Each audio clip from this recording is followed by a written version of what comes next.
Hello guys, in this video, I will show you how to receive Western Union money to your GCash account in 2025.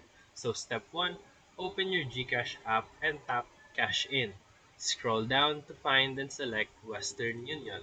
Step 2, enter the MTCN or Money Transfer Control Number provided by the sender.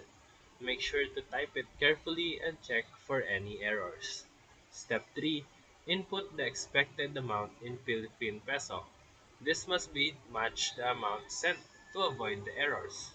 Step 4. Confirm the sender's name and country. Double check everything before submitting it. Step 5. Tap claim and you will receive the money in your GCash wallet instantly if all the details are matched.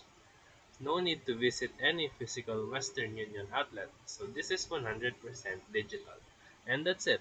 So if this video helped you, feel free to like and subscribe for more quick tutorials, reviews, and comparison videos. Thank you for watching.